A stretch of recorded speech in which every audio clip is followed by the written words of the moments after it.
Hello everyone, welcome back to Rolling Solo. My name is Adam Smith, and today we're going to be diving back into Nemesis. That's right, this is going to be the finale for mission number 1. If you are just tuning in to this video and haven't checked out part number 1 or the setup video that got us to where we are right now, you're going to want to go back and watch those to make a lot more sense out of where we currently are. But for those of you that have been following along throughout the journey thus far, we are definitely in a crunch right now. We currently have these Marine squads that have come out of evacuation section B and A and are basically heading towards the Hibernatorium, trying to trigger an endgame condition on us, which likely is probably going to have us lose, is my guess.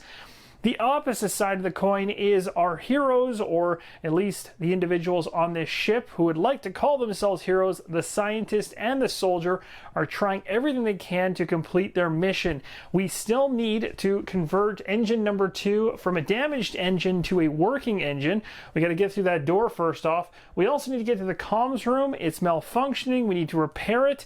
We need to send a signal from there, and then we need to hightail it forced through the nest and or the monitoring room back to the Hibernatorium in order to beat the Marines there. So it's kind of a race against time, plus we have a lot more objectives we have to accomplish. So without further ado, join me as we attempt to do just that. So at the very end of the last video, we had begun a new turn, and we now know at the beginning of each turn, and a turn essentially has the player phase and event phase inside of it, we have to move those Marines closer to the Hibernatorium, and they're on a path towards it. So we've already moved them because they started in evacuation A and B, and they've already moved out. So now we're moving into the player phase. We're going to draw 5 cards as per normal for our scientists and our soldier. So here we go with what we got in our hand. First one off the top of the deck for the scientist is going to be rest.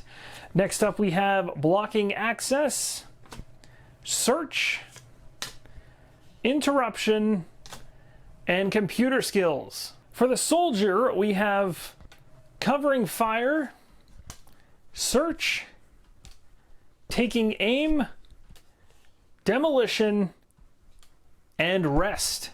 Next thing we need to do is move the first player token, but first I'm going to do something else with that player token. I'm going to upgrade it from this cardboard that we can see right here to a miniature, and this is a miniature with a cat that has an xenomorph suit on it, which is pretty awesome looking. I'll give you a quick look at this miniature.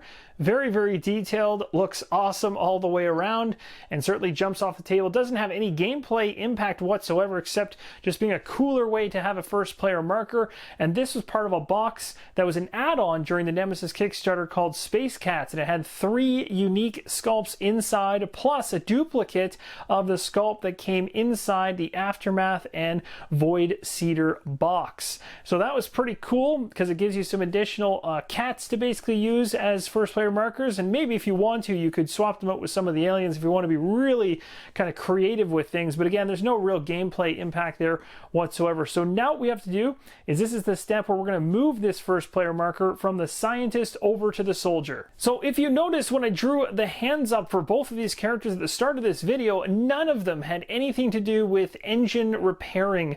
And that's exactly what I need right now to deal with that red damaged engine number 2 on the right hand side of the screen. And either way, whoever of the two characters gets that engine repair card in their hand going into the next turn and the next drawing of cards is going to be the one that's going to have to be tasked with going in there. The fun part is waiting for that card to come around. So that's unfortunate, but we still have a goal to achieve, and that is to get to the comms room, fix it, as well as send the signal. And it just has to be somebody sending the signal. So maybe I'll have the soldier attempt to do so. So I'm going to have the soldier use one card in order to move into the comms room. We're going to find out how this pans out.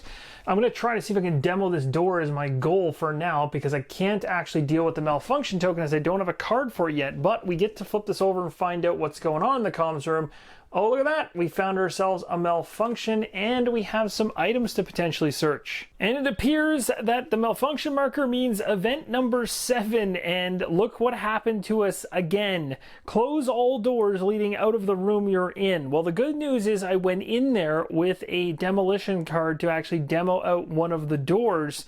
So there's already a door there, so I just have to place 2 more. But all of this stuff happening in terms of taking light wounds and the marker, I'm not going to have to deal with because I'm going to immediately demo the door right away. So I won't deal with any of that because I'll just place the doors into the positions they should be. So we'll have 3 surrounding us, and then I'm going to crack 1 to the engine room. Well, that wasn't the absolute greatest thing that could have happened there, but at least I was prepared. So now I'm going to go ahead with my second action, and I'm going to do the demolition action. It says destroy 1 closed door in a corridor connected to the room you are in. I'm absolutely going to choose to destroy the one leading to the engine room first, because that is a focus. We have to have the engines working in order to be successful here, and then we'll deal with trying to get out of the other 2 doors to get to the other side of the ship later on. The comms room has also been placed and set to 2 searches allowed in that room. And you can still search even when there's a malfunction token in the room. The malfunction token stops you from actually using the room's ability. So the scientist definitely is going to have to pull some weight here, because those doors that showed up around the soldier right here in the comms room are going to cause some serious problems, on top of the fact that it's malfunctioning in the comms room, plus the soldier needs to repair an engine.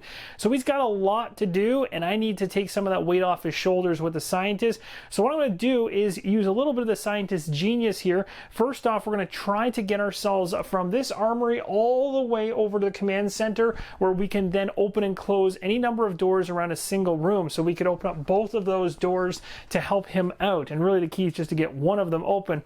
I don't have any other door opening cards around me except for this computer skills one that the scientist has, and I need to spend this right now, so I'm discarding this as my very first discarded card, or I should say action, and that's going to be to remove or take this door away. Now normally I would just kind of take this door and put it to the side, but I'm just going to remove it out of play for now, so it's pulled away so you guys don't see it. We now have access to leave the armory and head to the emergency room, so I'll go ahead and spend 1 card here and the rest card, which I don't need right now, to move. So he is going to go on his way and basically be journeying towards the command center. So I'm really limited on what my soldier can do, but I can definitely position him in a spot where he's most useful. So getting him into the engine room by the end of this turn is critical to reduce steps needed to get back out and on the way, hopefully if he repairs it. Plus, it's luckily that the soldier is the one that got stuck in here, because he has a better repair card. He can repair with 2 cards on his, whereas the scientist needs 3. So it was actually good the soldier got stuck there and is going to be the one repairing. So what I have now is a search card, a taking aim card, and a covering fire. Now the last 2 really have nothing to do with anything I can use in this scenario, except for just using them for other actions. But the search card I could use because we opened up some search ability here in the comms room, and I can still do that even if it's malfunctioning. So I'm going to go ahead, now that I have some time to burn, knowing that I'm waiting till the next round in order to get cards I need, I'm going to go ahead and do a search. So I'm going to go ahead and be searching for yellow here, and this search card allows me to again draw 2 cards, and I can pick one and discard the other. Now I do realize 100% that this is not the time for searching, and you need to really be very efficient with every single action that you do, but I have no cards that can help me do anything better than just moving myself towards the engine, so I might as well do a search, even if my soldier ends up dying starting the engines up, to hopefully give the scientist a chance to escape we'll have to see how this pans out.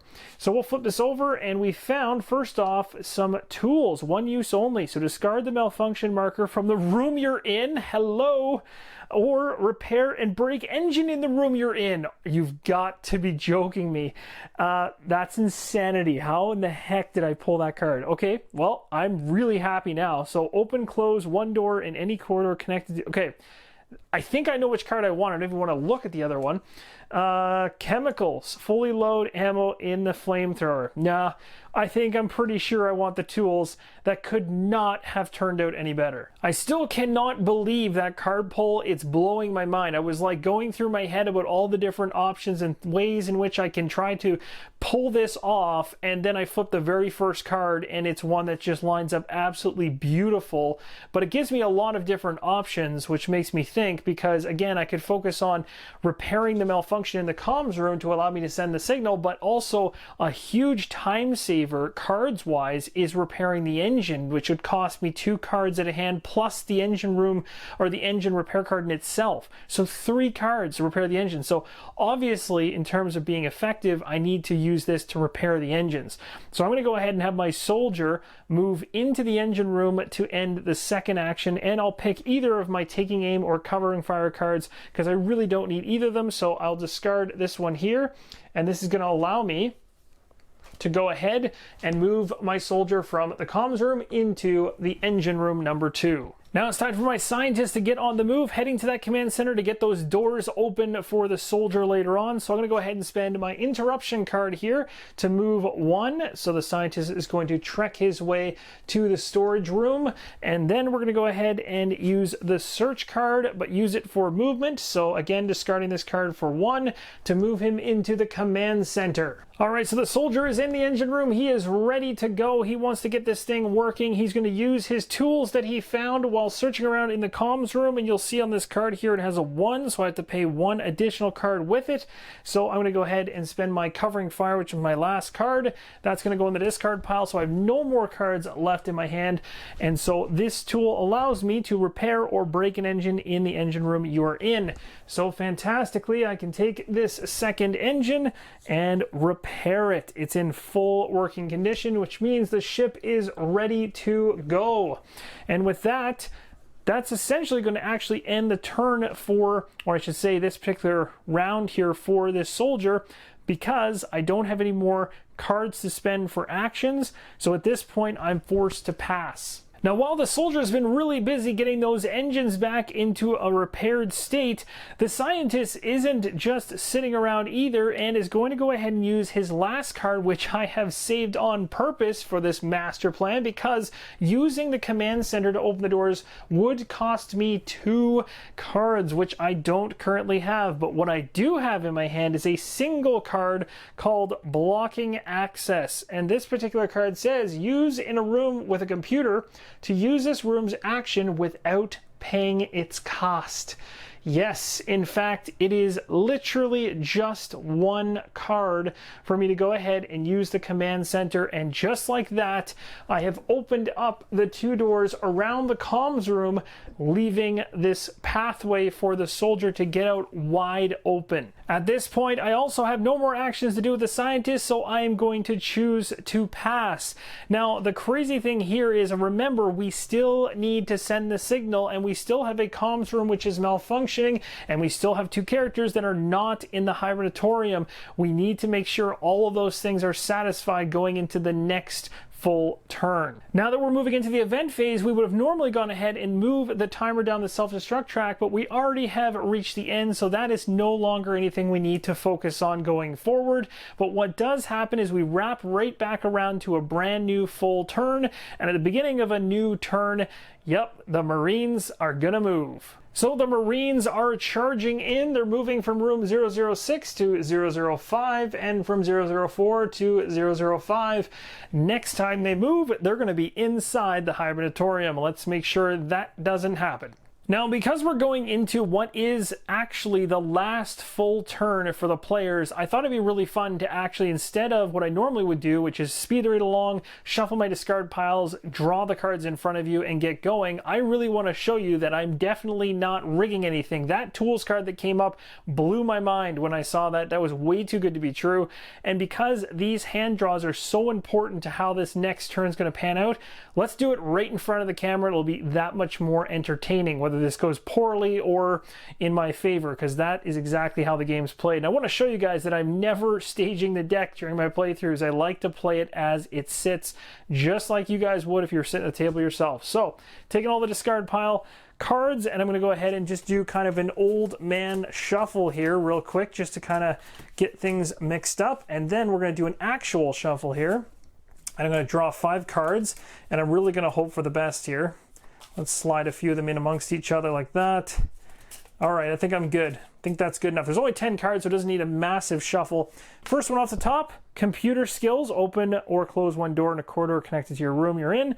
Or if you're in a room with a computer, use its room action without paying its cost. Okay, well, it's not really something that I need right now.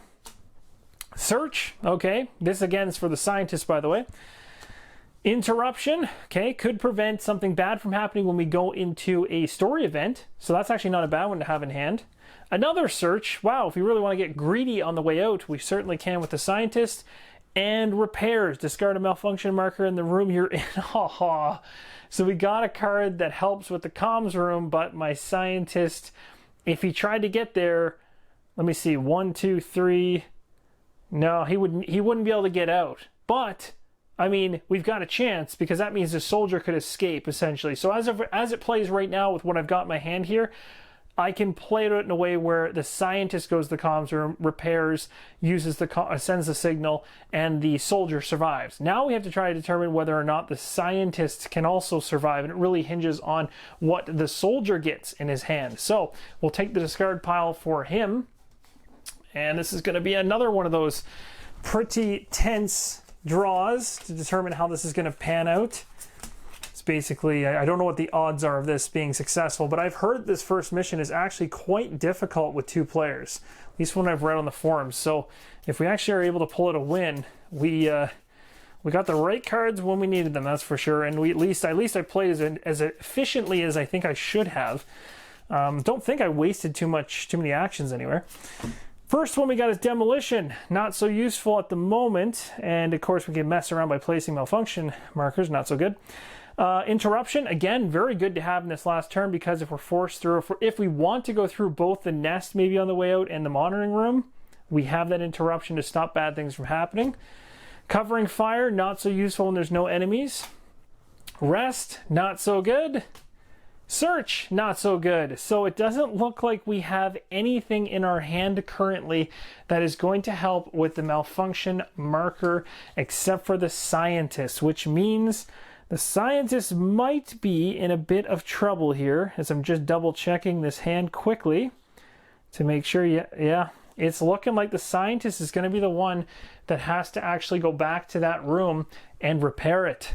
All right, so we got our hands all sorted out. I also moved the cards that I accidentally put over here as the action deck. This is a discard pile for the scientist. I put them on the opposite side there. You'll notice that disappeared. That's because I moved it to the far left. So let's go ahead and start things off by moving the first player marker from the soldier, and it's going to move over to the scientist. All right, now there is one thing that I missed doing in the last round, and that was when I searched in the comms room. I didn't take this down to 1, so there's only one more chance to search in that comms room, but that actually might come into play quite useful, and this is the reason why I just looked at that and went, oh, that's a 2, it should be a 1 now.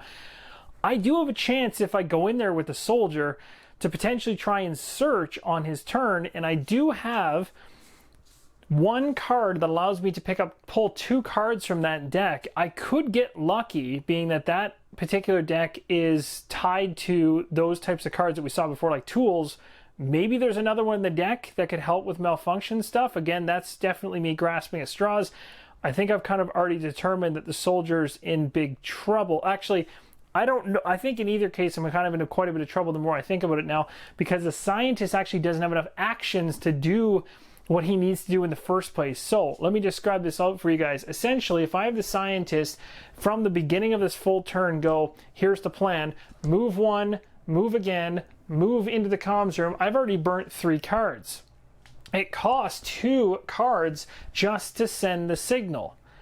So that would work perfectly because I have 5 cards with the scientist, but he can't fix the comms room and send the signal. And he has to fix the comm room first. So basically I go 1, 2, into the comms room, I would fix the comms room and then be 1 card short of sending the signal. Plus I'd be done my turn in the comms room.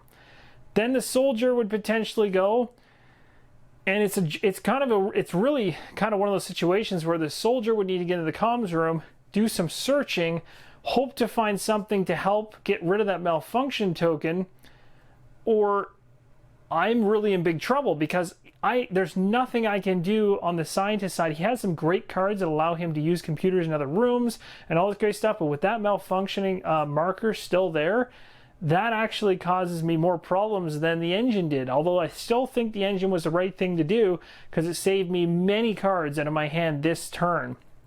Because otherwise the soldier wouldn't have been a guaranteed death. But it's still bad all the way around.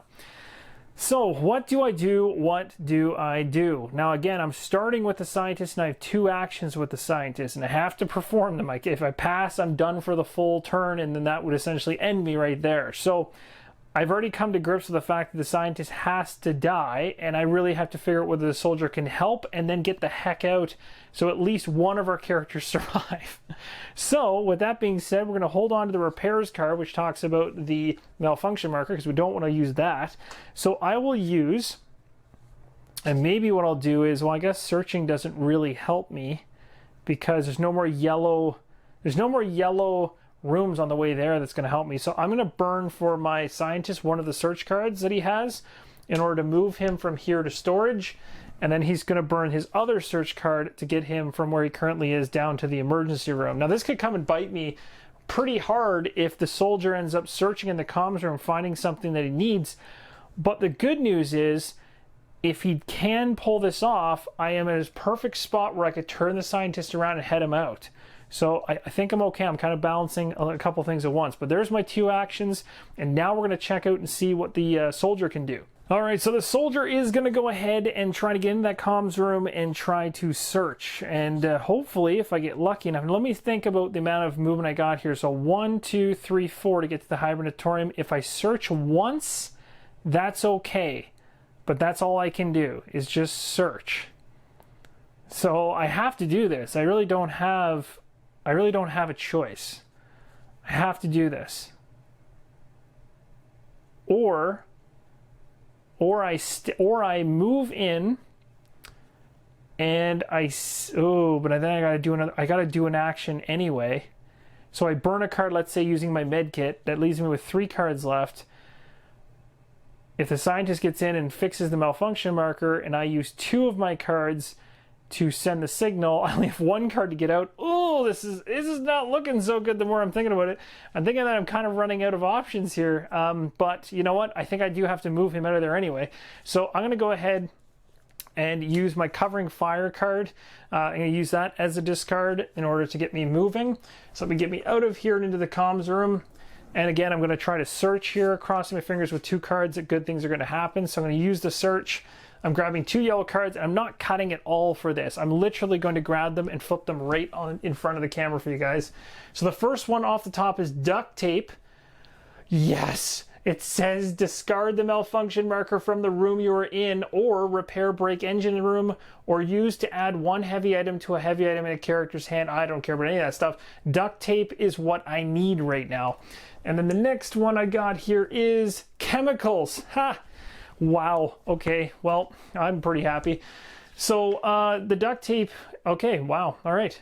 So I have to wait until the next turn to do this, but I think I might have a chance here. Now let me just ponder what I can pull off. I also don't want to forget to actually tick down that room because there's no more searching going on in there. So I had to make a really tough choice here, and at the end of the day, no matter how I splice this up in my brain, one of these guys is going to die, and I have to decide who, and I need to give kind of leeway to the character I think is going to have a better chance at surviving on its way to the Hibernatorium. Now, granted, right now the scientist is the one that I'm thinking has the best chances. Both characters have 3 cards in their hands right now. The scientist is better positioned to get out safely and guarantee that he gets out, but it's not 100% guaranteed because we don't know what this is going to throw at us. We have a nest here, it has an exploration token on top of it. We also have an event that's going to trigger there. I have no idea how that could throw things, and having the extra card that it would cost a soldier to just move to be in the same space is an advantage, and one that I have to take advantage of. Plus the fact the scientist is fully, like, in terms of health, way more healthy than the soldier is, has a little less in terms of firepower, but does have a smoke grenade in his back pocket, which is kind of nice, and he's got quite useful powers being able to use those computers to his will. So as of right now, what I'm going to do, even though I thought the duct tape would be the greatest thing ever, it's not really going to change things. It is still a great find because it allows me to save the scientist right now, because now the soldier has the ability to do his job, which is to duct tape and repair that comms room and send the signal. He can do all of that with the rest of his cards. So for the scientist now, we're going to get the heck out of here. So let's go ahead and use, at this point, I can use any cards I want, but I will keep an interruption card in my hand because I want to be smart when I move through these stories events. Maybe I can stop something bad from happening. We don't need repairs, so I'm going to go ahead and discard my repairs card in order to move my scientist from here to the nest. We're going to reveal this exploration token. It is a gear and a 1. Now, one thing to note in terms of the order of operations here, when you move into a room that has a triggered event as well as an exploration token, you actually go ahead and deal with the story one first and then the exploration token. So even though I revealed it, technically you would keep this one face down, deal with this, and then come here. Either way, we'll be dealing with both, but let's find out what happens with number 2 in the comic.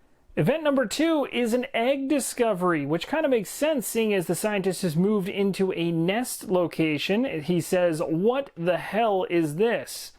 Very, very true. I don't know what he's found. He probably doesn't know what he's found. Doesn't look so good based on every alien movie we've ever seen. Choose one. Pick up the object, see event 11, or ignore the object and continue the mission. This is really tough because I could ignore it and I'm guaranteed to be able to move out and get out. But I'm also really tempted, being that I have an interruption, to test my luck. This is probably going to come back to bite me, but I'm going to pick it up. So we've got an egg. This did not belong here. This quarantine, I think I know why it was ordered. I'd feel safer if someone looked at this thing in the lab. No time, get to work. The character receives an egg token. It is a heavy object, so this would be my second heavy object, which means I can't take any more currently. My gun is the other one for the scientist. Place the choice A token and a story triggered marker in the laboratory. If a character with an egg reaches the laboratory during the mission, well, I can guarantee you that's not going to happen, destroy the egg and put the choice A token into the campaign pool. I don't think I'm going to have the time to pull that one off, but that would have been pretty cool. Also, the laboratory is in the far top right-hand corner of the board. That wouldn't have happened at all. There was just no chance of that. I dealt with that tile so early on in the game. Going back there probably would have killed me. As you can see, I've put the story triggered token, which is the one that looks like a book, as well as the choice A token inside the laboratory. I can guarantee you I'm not going back there. My scientist has also gained a nice egg souvenir. I've gone ahead and removed the tokens for that particular narrative that we just completed, and now we're going to go ahead and reveal this exploration token. We know what this is. We saw this earlier. It's a malfunction token, which we know what's going to happen. Not something good. And then the other thing that's going to happen is searching, but when you're doing this on a nest, there is no searching on a nest. So we have some doors that are going to be appearing. The way this is going, you would think that they don't want you to win, but it doesn't matter because my scientist is going to prevail. This is too epic to have the soldier die, duct taping the malfunction comms room, sending the signal, and having the scientist not make it to the Hibernatorium. He's gonna make it, and for his second action, he's going to use, thank goodness I kept this in my hand, no, not the interruption card, but a computer skills card that says open or close one door in a corridor connected to the room you are in. Yup. He's going to go ahead and open the door that makes the most sense in this situation, which is going to allow him to get into the Hibernatorium. Now he has one single card remaining, but he's already done 2 actions at this point. So now we head back to the soldier so he can finish off his 2 turns and say his goodbyes. Both of our heroes know that they need to get away from these Marines as fast as possible. The soldier did a fantastic job of getting all those engines in working order. The first action that the soldier is going to do is he's going to burn his demolition card because he doesn't plan on demoing anything at this point. Although this would be a really ironic thing for him to do, is to run into the engine room and destroy it. But he's not going to do that because he is a good individual. He's going to use it with his duct tape, and that's going to pay for the duct tape, the 1 additional card which is noted right here. That is the demolition card, which I'm discarding, and the duct tape, and that's going to allow me to remove the malfunction marker off the comms room. So now the comms room can be used. The comms room takes 2 cards to do, and that's exactly how many cards I have left with the soldier, an interruption card and a rest. Both of them are going to be discarded, and we're going to send the signal. The soldier then completes his repairs of the comms room and then begins remotely hacking the Sedna flight control to send the signal, and does so successfully, and then says his final goodbyes to the scientist. It's now back to the scientist's turn, and the scientist is going to use his last interruption card in order to move into the Hibernatorium. He makes it back before the Marines make it to him. Our original task was to manually engage all 3 engines and set their status to working, which is completed. Use the communication room to send a signal by any character remotely hacking the Sedna flight control. Thanks to the soldier, that is complete. Gather any items that may help you survive future missions. We did that as well, although the med kit is going to be going away with the soldier when he dies during takeoff. The scientist, however, will be taking the smoke grenade on with him, and we've now got at least 1 character back into the Hibernatorium, so we have somebody surviving on time. And now we're going to trigger completing the mission. If all engines are green and the signal was sent by at least 1 player, players may vote to take off at any moment.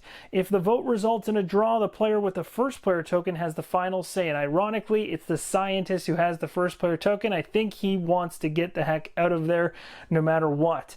So at this point, once the ship takes off, which is right now, we're going to ending 1. So we're going to place an ending 1 token like so inside the Hibernatorium. So let's go ahead and read that ending. Ending 1 is called Jetstream. All green, we're jumping as soon as we clear the station. Get to your fish tanks. You think we could leave them a parting gift?